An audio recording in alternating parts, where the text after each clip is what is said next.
Okay, hello everybody. Welcome to the Course Creator Community Podcast. I am super excited because I've got a very special guest on the line this week, all the way from Arizona.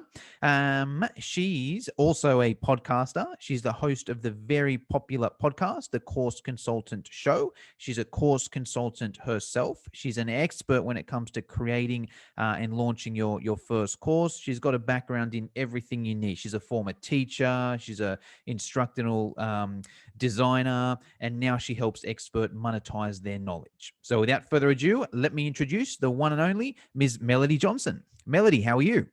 I'm doing great. Thank you so much for having me today. No, I'm excited.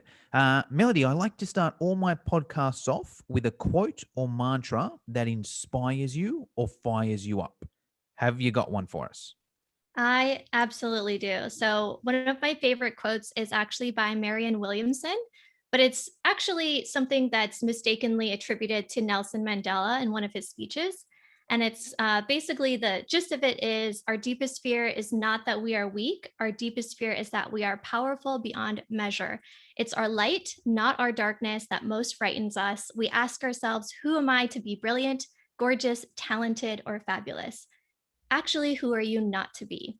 So that is one of my favorite all-time quotes because a lot of times with course creators, we get so afraid of, I don't have a big list, I don't have a big audience. How am I actually going to make something that someone will want to buy? When actually you have an amazing idea, you have a great content. What we need to do is actually get yourself out there so you can share your light and your story with others. And I'm really excited to dive into that a little bit more today. Yes. Question. Did you memorize that, or were you reading off your computer? I was reading off my computer. I Oh, have not memorized it. I was going to That would say, be this impressive woman is though. a weapon. She must, read that quote day in, day out. I love that one myself. Believe it or not, I thought it was a Denzel Washington quote. I think I've heard it in a movie by him. But okay, that's good to know. It's Marianne Williams. Okay, now Melody, I've been following you for the last little while now. Someone's listening to this, watching to this, they haven't been following you. Let us know in a nutshell, what is it you actually do there? Yeah, absolutely. So I help online business owners create and sell their profitable idea or course. And so I work oftentimes with service based business owners specifically to hone in on their ideas so that they can scale their ideas to one work to one to many work. And so I saw your podcast and I listened to a few episodes and I was super excited when you reached out to connect. Awesome. Okay. And everyone listening to this, what I recommend doing as well, Melody has a free course creator start outline. I recommend checking that out. I'll put the link down in the show notes. Now, I'm going to hand it over to you, Melody. So let's just do a bit of a, I guess, role play or scenario. Let's say someone's listening to this and they're in that position there. They're a service provider.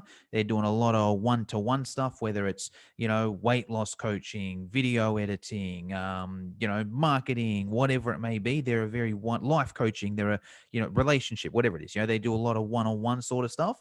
They know they want to put together an online course. They've maybe dabbled a few different things. What advice can you give that person? I'm just going to hand it over to you for the next 20-25 minutes. Start where you want to start. And what tips have you got for that person there? Yeah, absolutely. So I love listening in to service-based business owners because they know the heartbeat of their customers. And the way that I look at it from a service-based business perspective is to really sit down and take a look at those questions that you get from your customers. What are the key things that when you first get started working with them, that they are trying to overcome, right? So, for me, it was, hey, I'm sitting down with this client and it looks like on this strategy call or this discovery call, they have 5 questions. And in those 5 questions, we come up with a solution to work one on one together. Now, when it comes to courses, we then need to think about, okay, if I were to take all of those questions and package them up into a product, how can I do it in a way that's going to get the fastest win, the biggest win for my customer? And in doing so, I actually created obviously my courses and products and things for other people to work with. But the second thing I think more than anything is to really sit down and map out the customer journey. So from that point, they've answered the first question, right? The big pain point.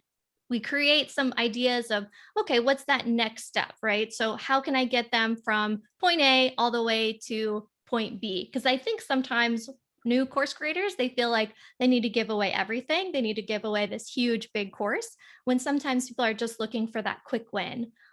So I definitely think that is the first thing. And the second thing that we need to do, find out what those common questions are, create a end goal or product based off of those challenges, and then work through the customer journey of what is it that we're trying to solve, the end goal that we're trying to give our customer at the end of our whole course process.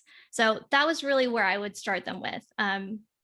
You have any questions? Because I could keep on going. No, no, you keep going. I'll jump in if I see some, but feel free to keep going and continuing on from there.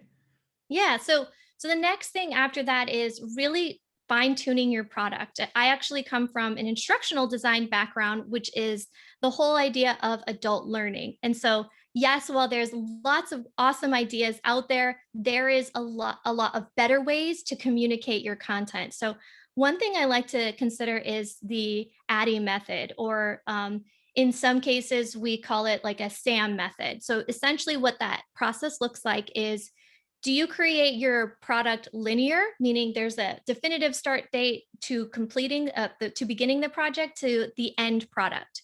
And so in doing so, we take everyone from, okay, we're going to make this product and we're going to do the first thing of creating all the content, publishing all the content, and selling the content.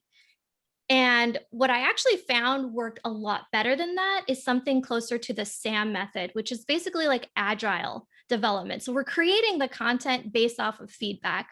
So what I actually challenge my clients and my students to do is create that minimum viable product first, Mm. see if there's actual revenue that can be generated from that product, then go in, ask for feedback, get those social proof testimonials, then go back and make it better. And you can actually charge just a small amount of funds for the beginning for that minimum viable product, rather than investing months trying to make a 997 course or a 497 course. Because at the end goal, we want to get someone down that customer journey path, whether that's through working closer with us one-on-one, through working closer with us in a sort of group mastermind or something like that. And so really thinking through, how do I get somebody who doesn't know anything about me to go to that next step? And so that's where we really come up and brainstorm, what's that minimum viable product? From there, basically, we come up with a game plan, right? So, what is it that we need to do to market this program? There's lots of ways that you can do live launching. And I know your last episode that I had listened to at the time of this recording was talking all about automations and funnels and tripwires, which is absolutely fantastic. But getting that first beta feedback is so essential to take it to that next step, right? So, taking that new customer into, okay, we've taken them through this journey. They now have the end result. We're going to share that on a sales page. We're then going to say, okay, here's the offer right then and there. So instead of just saying, I'm only going to wait for this live launch to promote it to my customers, I'm going to now give you the option to purchase it on demand.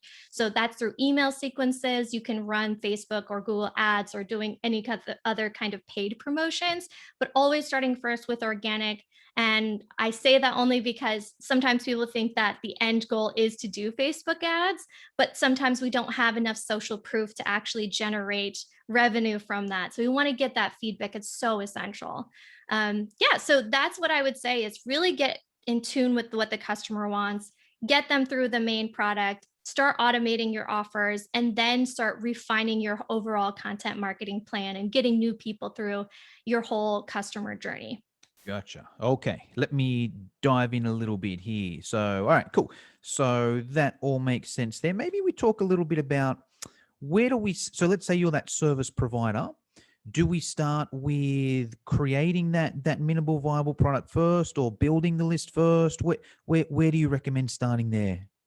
Yeah, so I think that you don't have to have a super big list to actually generate revenue from it, but it is very important to have an email list. So if you have, let's say you start out with 20 people, that's great. I would wait until maybe you've reached 200 or 500 people to start really selling off a product, only because conversion rates nowadays are a lot lower than people might think about.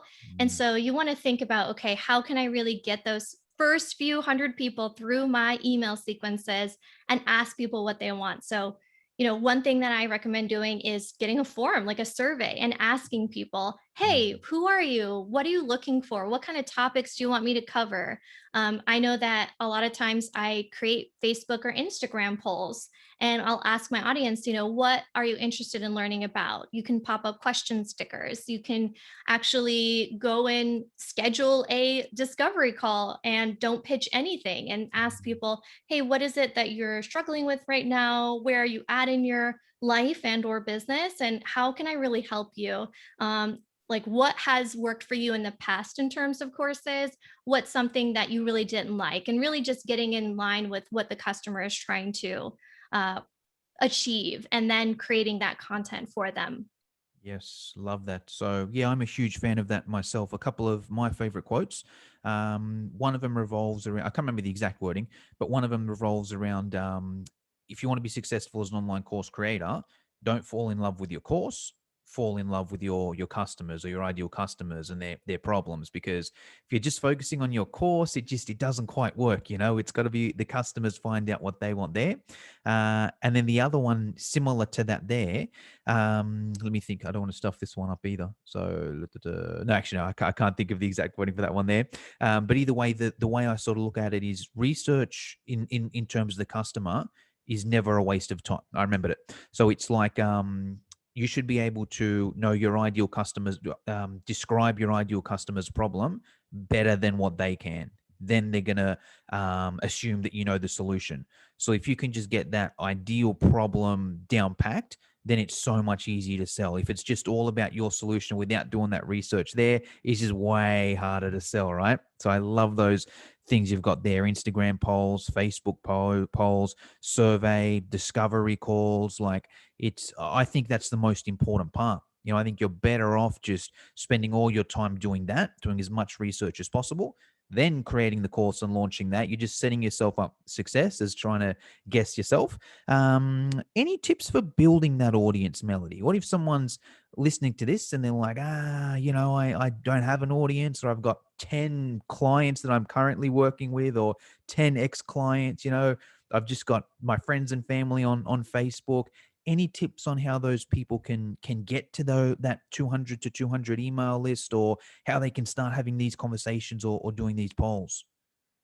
Yeah, so I think that, really making your content available to opt into is a really great start. So if you have a Facebook business page, or if you haven't set up a Facebook business page, definitely do that right away. I know that sometimes people feel like Facebook business pages aren't what they used to be, which is true, but it is a good tool to have in your belt, because later on, once you're ready to invest in Facebook advertisement, that's going to be part of the process. The other thing would be to actually promote your free resource. So, really Mm. create a free piece of content that other people can easily consume and opt into. And so, I find a lot of people get confused about what is a good balance between free and paid content when I do the free lead magnet or freebie or whatever it is that you want to call it. And so, what I say is really think about your offer, right? So let's say you have an MVP or you're working on your MVP. Look through the modules and pick out maybe two pieces of pillar content in there, and then really outline the main challenges that you are going to solve in your freebie. So let's take, for instance, Instagram. Let's say you have an Instagram marketing course. Excuse me.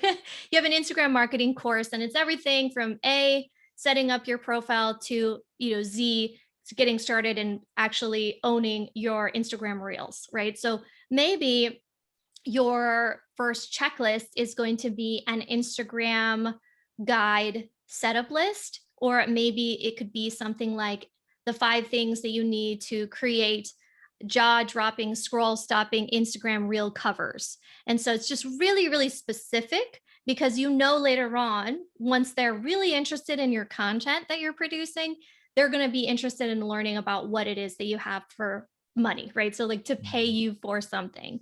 And so, really making strategically aligned free content that's going to overall come from your course. So, you don't even have to have all of that course written. It can be something that's on the to do list for you, but make sure that that free content is there. And then really start marketing it on social media. And so you can add the link to your link tree if you're on Instagram, or maybe even create your own version of a link tree on your website. You can add your freebie to the first homepage for your website. Make that the way that people can opt in. If you're not really tech savvy, you can create a landing page on an email marketing platform like MailerLite or maybe Mailchimp. I'm not a big fan of Mailchimp myself, but I a lot hate of it. I'm people use glad you said that. it. I hate Mailchimp. I'll piggyback off that. Any opportunity to have a dig at them, because they're just so popular, Mailchimp, because they've got that free version. But Mhm. whenever I used to try the free version, and I'm like, this is just so complicated. I can't do anything on it unless I upgrade to the paid version, and then the paid version is crap. I better just go with Active Campaigns, $10 a month or whatever.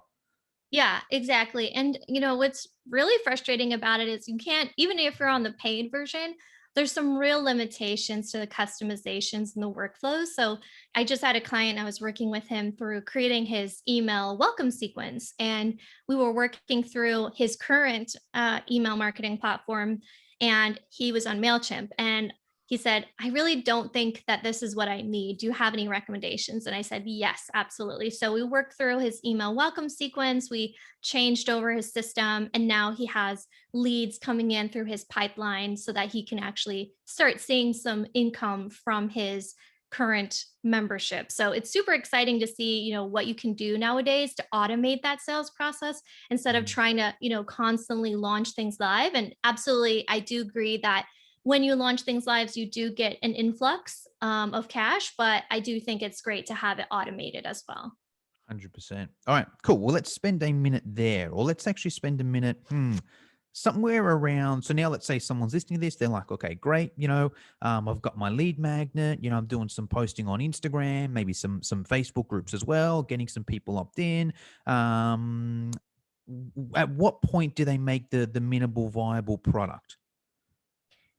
Yeah. So again, I think that it would be ideal to have 100 to 500 subscribers and that you have some sort of way for people to know about you. I was just had a conversation with some of my students on Saturday about this because they said, how do I know when I'm ready to start selling? And I Mm, said, okay, well, we want to make sure that you have an appetizer. We talked about lead magnets, but more than that, it's more about building that personal brand or that brand in general.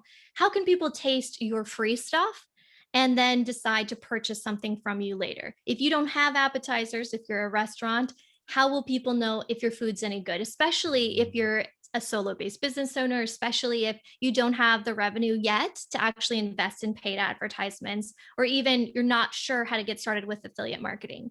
So I say, have, between that 100 to 500 subscribers, really have a content marketing plan, whether that's a podcast like we have today, like we're talking on, a yeah. blog. If you don't like to get on camera, that's a great way to do it, or a YouTube channel, just some way for people to taste that really great content that you have so people can decide if it's ultimately going to work for them to choose to purchase from you. Because conversions are definitely something that everyone wants, but it does take time for people to decide to purchase. And so, from the point that you have that content marketing plan, then I think you're ready to start launching it live. Create that MVP based off all the feedback, start selling, pre sell the heck out of it, and really ask people, what can you do?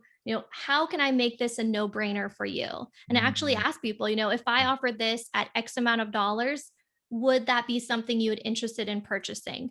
And if the answer is resounding yes, then go ahead and make that MVP.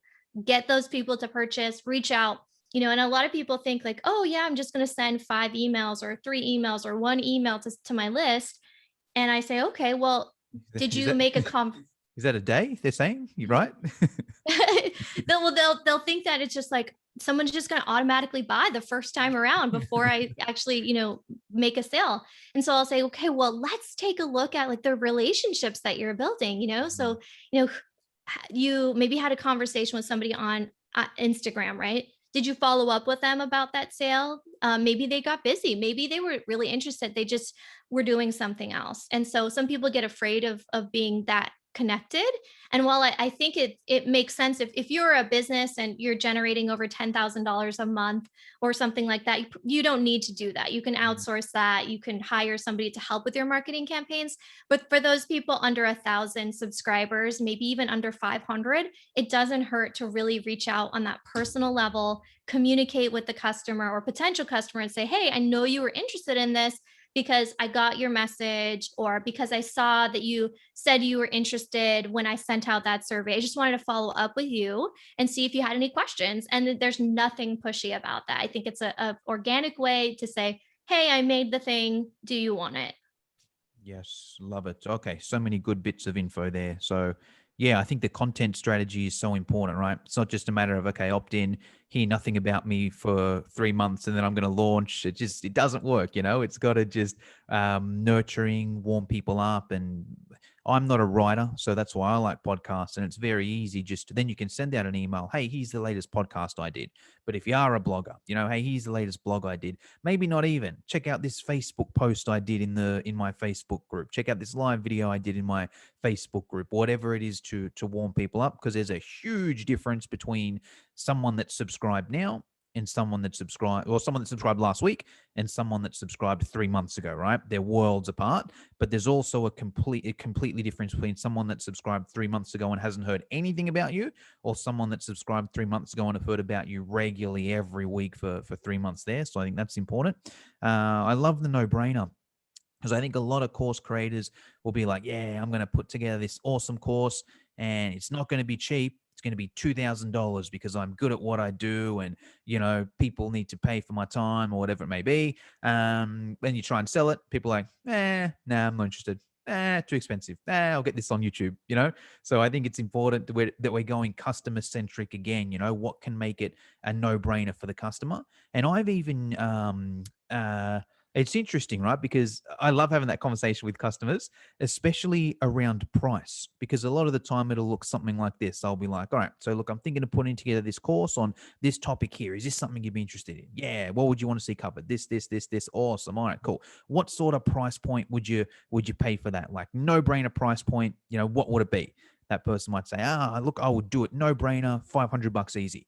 I'll be like, oh, sweet. Well, hey, I've actually got it here. Do you want it for $500? They're like, oh, no, actually, no, I'm a bit short on money. And I'm like, okay, so what would be your no-brainer price right now? What would you buy it for?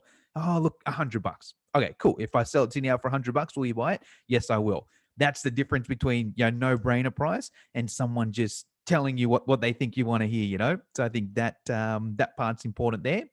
What about what can you tell us about positioning and price point, Melody? Someone's listening to this and they're like, okay, yeah, this all makes sense, but why is someone going to choose me over, a free YouTube thing maybe, or another coach or another person that's more experienced and, has got more testimonials than that?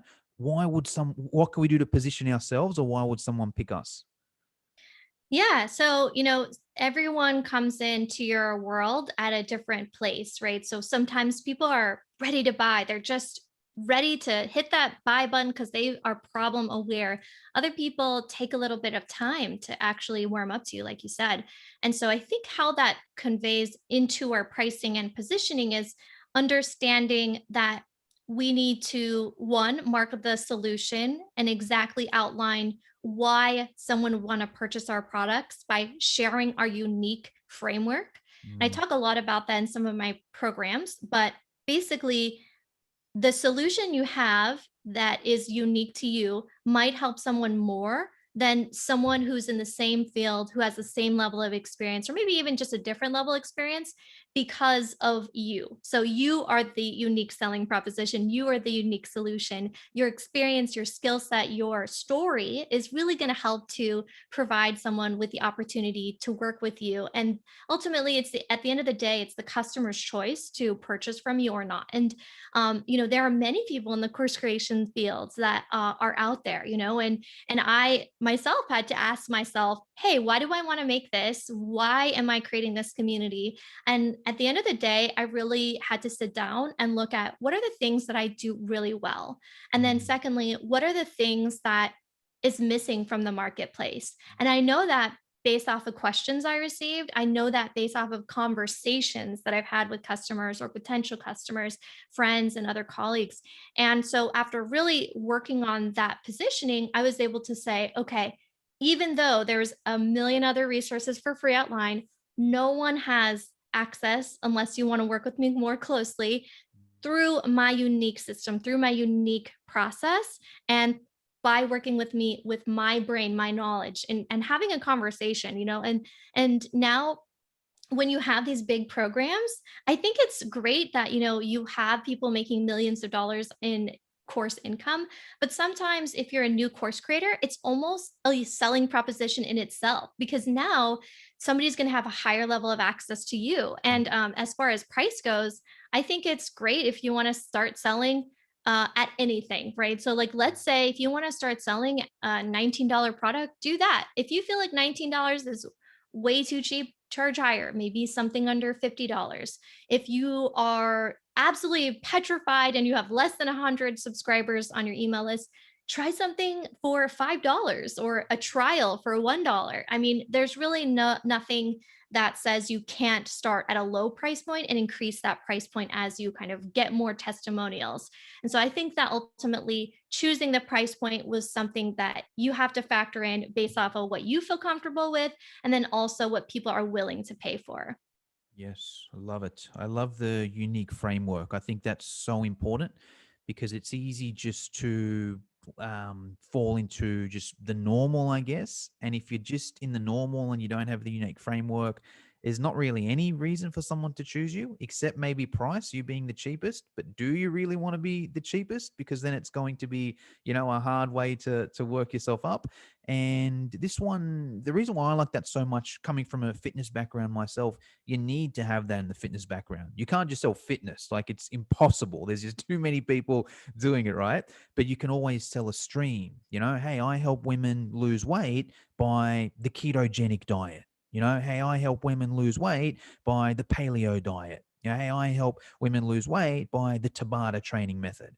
Hey, I help women lose weight by CrossFit. There's just, even then you need to almost narrow down so much more. But even just with those things there, it's like, what is it? Even if we go into the marketing world, hey, I help people get more clients. That's a hard sell. Hey, I help people get more clients using Instagram. Okay, better. Using Instagram stories. Okay, using Mhm. Instagram reels, using Instagram feed, using Instagram DMs. There's one specific one, someone can look into that. And also from different personalities. Obviously, your personality will be different, but you can speak to people that have that personality. If someone's great on live video and they're like, okay, great, here's how you got to get more clients. You do a live video every single day.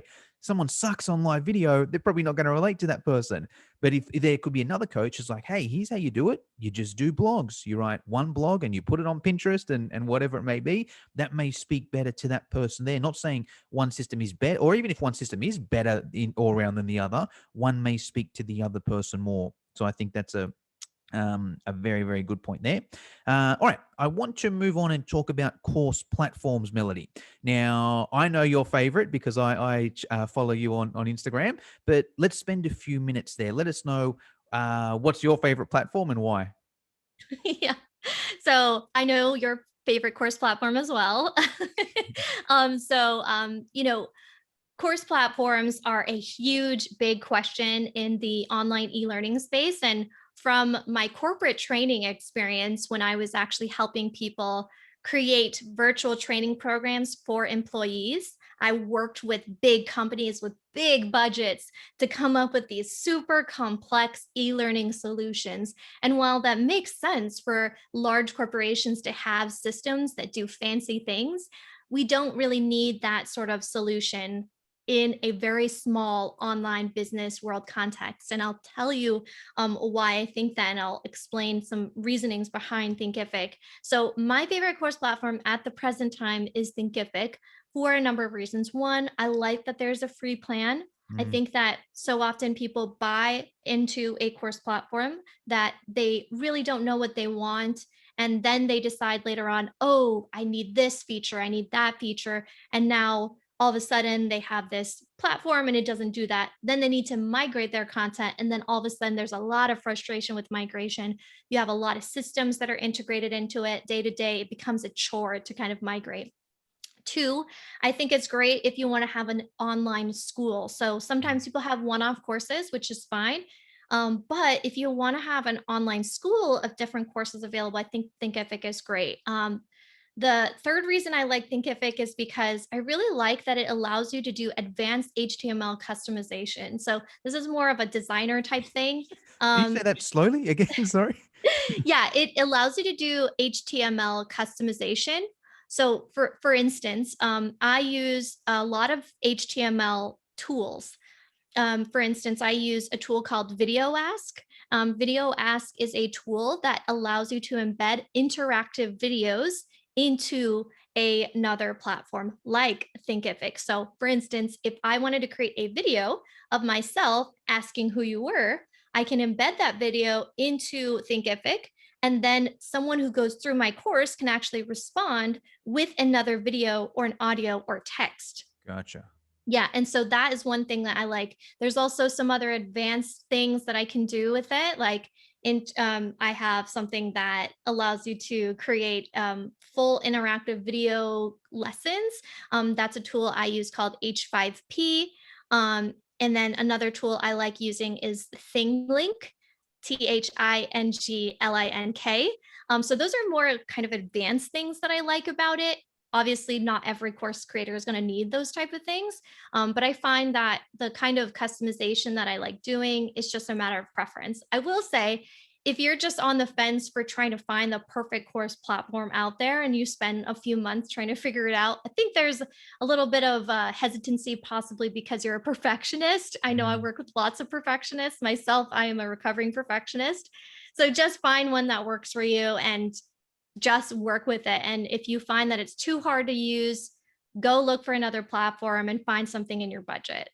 Yes, love it. And I think I've used all of them, and I've still got a Thinkific free account, and yeah, I think my take with that is, as Melody said, like any of the big ones anyway are good enough. If you're on Teachable, Thinkific, Kajabi, New Zenla, Kartra, any of those sort of big ones are going to be good enough. No matter what it is, there's people making millions of dollars on those platforms. Sunny Lenarduzzi uses Thinkific, I think, and Yes. she's one of the most popular course creators in the world. So yeah, all of them have their features. I wouldn't spend too long. Well, this one this and this one that. Like, get one and go. Thinkific's probably the one I've used the least. I don't think I've ever run a school on Thinkific.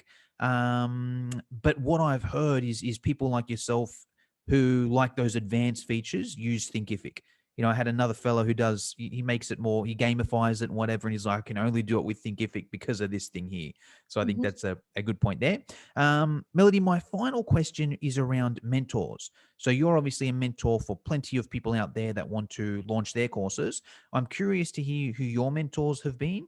If you could share with us your best paid mentor, so someone that you've paid money to, and you've done their course, their coaching program, someone that you haven't paid money to, but you still consider them a mentor. Maybe you follow them on social media, watch their YouTube, whatever it may be, and a book that you recommend everyone should read if they want to be a successful course creator. Okay, that's a great question. So, paid mentors. I've had a lot of paid mentors, and I think it's really what you want to come down to is finding someone that you can relate to that is where you want to get. So, I recently went through two programs. One was about optimization for systems, Mm. and that was with Teresa Beretta. And so, operations and management of your standard operating procedures was not something I thought I was needing until I was running so many different internal projects and external projects for clients that I just sort of felt overwhelmed and needed better systems in place. And so she really helped me to optimize my internal systems and operations. I really recommend it if you have an agency or if you even have a non-online business. So if you are someone who has a brick and mortar company and you need help with optimizing your workflows for systems, definitely recommend Teresa Beretta. And The other mentor that I feel like has been really influential is one of my mentors. Her name is Elizabeth Goddard. And so she helped a lot with flash marketing, really just getting out your pillars of course content instead of spending a long time creating it. So she has some really great resources on flash sales and tripwires and little things that really add up to wonderful revenue in your business and also doing business in a way that feels fun. So for free people that I watch, that I haven't really invested heavily in, I absolutely love watching Elise Dharma's content. She has some really great courses and resources, which I've purchased a few of them, but nothing, one-on-one or anything like that. But Elise Dharma is my favorite for Instagram Reels, for video content, and just in general, just online business and digital marketing. And I feel like she's great. The last question about courses and creating an online course for a book. This one is a bit of I don't know if I have a favorite book on course creation. Even if it's not course creation, it might be business in general, sales, whatever it may be. Yeah, so I would say like the Profit First book is really a great Oh, one to yeah. look into. So, if you're trying to grow your business, especially if you're on your own, you're doing it for the first time, or even you have income coming in, but you're not quite sure where the bottom line is and what your profit is.